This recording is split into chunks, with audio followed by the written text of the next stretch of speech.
अस्सलाम वालेकुम, मैं हूं अरबाब जहांगीर। आप देख रहे हैं मेरा यूट्यूब चैनल असली खबर विद अरबाब जहांगीर। उम्मीद है तमाम देखने वाले खैरियत से होंगे। तेरे बिन के सीज़न 2 की शूटिंग का आगाज़ कब होने जा रहा है और इसके बिहाइंड द सीन्स आप तक अब पहुंचने वाले हैं। इस वक्त तेरे बिन के सीज़न 2 का बहुत ही ज़्यादा शिद्दत से इंतज़ार हो रहा है। कास्ट फाइनलाइज हो चुकी है और तमाम मामलात तय पा चुके हैं। अब ये सारी चीज़ें आपके सामने कब होने जा रही हैं, इस वीडियो में डिटेल से मैं आपके सामने रखता हूँ। आप लोग अगर अभी तक चैनल पर नहीं है तो चैनल ज़रूर सब्सक्राइब कर लें, बेल आइकॉन भी प्रेस कर दें ताकि ये तमाम वीडियोज़ आप तक फ़ौरी और बर वक्त पहुँचती रहें। और तेरे बिन के सीज़न 2 से मुतालिक और दीगर ड्रामों से मुतालिक और जो बाकी दीगर अहम मौज़ूआत पर अहम तरीन ख़बरें हैं वो फ़ौरी और बर वक्त आप तक पहुँचें। ये वीडियो आप पूरी देखेंगे तो आपको सारी सूरत हाल समझ में आ जाएगी कि तेरे बिन के सीज़न 2 का जो आपका इंतज़ार था वो अब ऑलमोस्ट ख़त्म हो चुका है। और ये इंतज़ार ज़ाहिर महीनों पर मुहित था, चूँकि जब तेरे बिन के सीज़न 1 की आखिरी एपिसोड ख़त्म हुई उसके चंद ही मिनट के बाद प्रोड्यूसर अब्दुल्ला कादवानी ने यह ऐलान किया कि तेरे बिन के सीज़न 2 को वो बनाएंगे और बहुत जल्द वो पब्लिक के सामने होगा। अब ये बयान मुकम्मल तौर पर एक जज्बाती बयान था और उस वक्त उन्होंने तेरे बिन की मकबूलियत देखी, उन्होंने मीरब और मुर्तसिम से लोगों की मोहब्बत देखी, तो उन्होंने फ़ौरी तौर पर जज्बात में यह ऐलान कर दिया बग़ैर किसी से भी पूछे, बग़ैर किसी से कन्फर्म किए कि उनके पास यानी जो कास्ट है, जो पूरा टेक्निकल ग्रुप है उसके पास टाइम है, उसके पास डेट्स हैं, उसके पास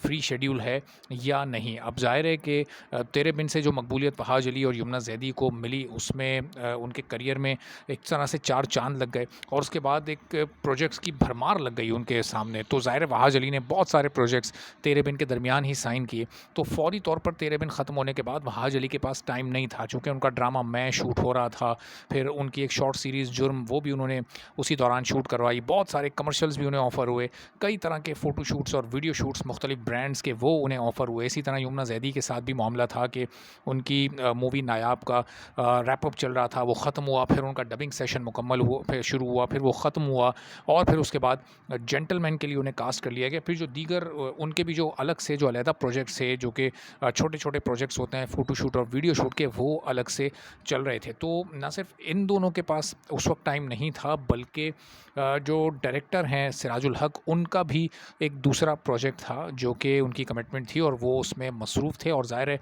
जब एक प्रोजेक्ट शुरू हो जाता है तो वो कोई हफ्ते, 2 हफ्ते या महीने, डेढ़ महीने की बात नहीं होती, बल्कि वो थोड़ा टाइम टेकिंग होता है और जब आप क्वालिटी वर्क करते हैं तो उसमें ज़ाहिर है वक्त लगता है। अब तेरे बिन के फैंस को भी एक्सपेक्टेशन थी कि उन्हें तेरे बिन जैसा ही एक शाहकार देखना है, तो ये मुमकिन नहीं था कि वो फ़ौरी तौर पर उसको शुरू किया जाए और क्वालिटी से ज़्यादा क्वांटिटी की जानिब तवज्जो दी जाए, चूँकि तेरे बिन एक क्वालिटी ब्रांड है। मीरब और मुर्तसिम की सूरत में जो वहाज अली और यमुना ज़ैदी की परफॉर्मेंस थी, वो दोबारा से वही मैजिक क्रिएट करें और उसी तरह से स्क्रीन पर उसी इंटेंसिटी के साथ और उसी केमिस्ट्री के साथ नज़र आएँ, तो उसके लिए क्वालिटी स्क्रिप्ट भी चाहिए था और फ़ौरी तौर पर ये स्क्रिप्ट लिखना शुरू किया गया।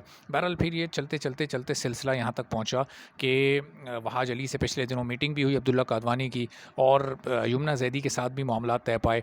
इसके अलावा सिराज उल हक से भी मीटिंग हुई, 1-2 वो और डायरेक्टर से मिले, लेकिन फिर ज़ाहिर है जो पब्लिक का प्रेशर था, जो पब्लिक की ख्वाहिश थी, वो यही थी कि तेरे बिन के पूरे के पूरे क्रू में, पूरी कास्ट में वो कोई तब्दीली नहीं चाहते हैं। तो अब्दुल्ला कादवानी ने एक बार फिर फैंस की ख्वाहिश का एहतराम किया। इससे पहले भी जब तेरे बिन चल रहा था हमने देखा था कि किस तरह से एपिसोड 46 और 47 में फ़ैन्स की ख्वाहिश को मद्देनज़र रखते हुए फ़ैन्स का रिएक्शन आने के बाद चेंजेस की गई थी और लोगों के जो रिएक्शन को, लोगों के गुस्से को थोड़ा सा ठंडा करने की कोशिश की गई थी। तो यहाँ भी बिल्कुल वैसे ही हुआ है कि लोगों ने ये चाहा कि जो डायरेक्टर हैं वही रहें, जो कास्ट है वही रहे, तो सब कुछ वैसा ही है। और अब तेरे बिन सीज़न 2 की शूट थोड़ी सी जो डिले हो रही है वो क्यों हो रही है, क्योंकि वहाज अली का भी एक और प्रोजेक्ट है यूके में, जिससे मुतालिक मैं आपको पहले भी बता चुका हूँ। आने वाले दिनों में भी आपको मज़ीद अपडेट करूँगा। 3 शहरों में उनके 3 इवेंट्स हैं, 3 लाइव परफॉर्मेंसेज हैं, वहाँ पर उनका लाइव एंड एक्सक्लूसिव इंटरव्यू है स्टेज पर। तो एक 4 तारीख को है, फिर एक 10 तारीख को है और ये नवंबर में, अभी ये 2 हफ्ते बाद ये इवेंट हैं, 1 हफ्ते बाद बल्कि ये इवेंट हैं, क्योंकि 4 तारीख से हैं। तो वहाँ पर वहाज अली पूरा 1 हफ्ता गुजारेंगे, 4, 10 और 11 तारीख को उनके वो इवेंट्स हैं। फिर 12-13 तारीख को जब वापसी होगी वहाज अली की, उसके बाद ज़्यादा टाइम नहीं लगना। और एक इस वक्त जो डेट सोची जा रही है कि 15 नवंबर से 18 नवंबर के दरमियान किसी इनमें से किसी डेट को कोशिश ये की जा रही है कि तेरे बिन के सीज़न 2 को स्टार्ट किया जा सके। उसकी शूट का आगाज़ कर दिया जाए और ज़ाहिर है कि जैसे ही शूट का आगाज़ होता है, जैसे ही सेट लगता है, जैसे ही आर्टिस्ट वहाँ पहुँचते हैं, तो बिहाइंड द सीन्स भी फ़ौरी तौर पर बनना और वहाँ से वायरल होना शुरू हो जाते हैं। कैमरे के पीछे की तस्वीरें, उसके वीडियो क्लिप्स और जो आपस में नोक-झोंक होती है, जो हँसी मज़ाक होता है एक्टर्स का आपस में, और जब वो वायरल होना शुरू होता है तो वहीं से फिर ड्रामे की हाइप बनना शुरू हो जाती है। और तेरे बिन सीज़न 2 की हाइप तो पहले ही इतनी ज़्यादा है कि जब इसमें कास्टिंग के लिए फ़िरोज़ खान का नाम आया, लोगों ने कहा नहीं एक्सेप्टेड नहीं है। जब किसी और हीरोइन का नाम आया, लोगों ने कहा कि एक्सेप्टेबल नहीं है। सिर्फ फहाज अली और सिर्फ यमुना ज़ैदी, यही हमें मीरब और मुर्तसिम के किरदारों में एक्सेप्टेबल हैं। तो इसलिए इन्हीं दोनों के साथ अब ये ड्रामा किया जा रहा है और अब पूरा स्टेज अब सेट हो चुका है। तमाम तर तैयारियाँ अब मुकम्मल हो चुकी हैं। अब सिर्फ़ इंतज़ार किस बात का है कि वहाज अली चले जाएँ और फिर वो वापस आ जाएँ। हाँ, अब ये है कि जो यमुना ज़ैदी के 2 प्रोजेक्ट्स हैं, यानी जेंटलमैन और उनकी मूवी नायाब, तो अब उनकी मूवी नायाब को भी जब तेरे बिन की के सीज़न 2 की शूटिंग स्टार्ट होगी, उसके कुछ ही दिन के बाद मूवी को रिलीज़ होना है। तो फिर ये हो सकता है कि उसकी प्रमोशन के लिए उन्हें मुख्तलिफ़ कैंपेन्स में जाना पड़े, मुख्तलिफ़ जो प्रोग्राम होते हैं उसमें जाना पड़े।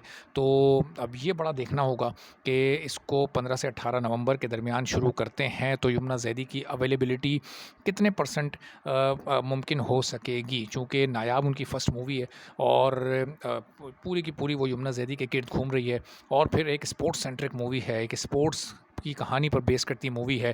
तो ज़रूरत होगी कि उसकी प्रमोशन प्रॉपर की जाए, उसकी मार्केटिंग की जाए। गो के यमुना ज़ैदी की प्रेजेंस की वजह से उसकी हाइप बहुत ज़्यादा है, लेकिन कैनीज़ फ़िल्म चूँकि एक इंटरनेशनल ग्रुप है, तो वो यकीनी तौर पर इसको इंटरनेशनली प्रमोट करेगा और ये तय हो चुका है कि इसको 20 के करीब ममालिक में रिलीज़ करना है। तो जब इतनी ग्रैंड रिलीज़ आप किसी मूवी की करते हैं और उसकी मार्केटिंग और पीआर पर इतना ज़्यादा पैसा खर्च करते हैं, तो फिर कोशिश यही होती है कि जो उसकी मेन कास्ट है वो मौजूद हो। अब चूँकि सबसे बड़ा नाम इस मूवी में यमुना ज़ैदी ही हैं और इस वक्त चूँकि पाकिस्तानी ड्रामा इंडस्ट्री का सबसे बड़ा नाम है, तो उनकी मौजूदगी की वजह से जहाँ पर जो भी इवेंट होगा इस मूवी के प्रमोशन का, वहाँ पर ऑडियंस भी आएगी, वहाँ यमुना ज़ैदी के फ़ैन्स भी आएंगे, वहाँ पर युमहाज के फ़ैन्स भी आएंगे। तो जितने भी ये प्रोडक्शन हाउस के प्रोड्यूसर्स हैं, कैनीज़ फ़िल्म के ऑर्गेनाइज़र्स हैं, वो मेक श्योर करेंगे कि वहाँ पर यमुना ज़ैदी की प्रेजेंस भी हो। तो अब ये थोड़ा-सा एक क्लैश हो सकता है, लेकिन उम्मीद यही है कि इसको अच्छे तरीके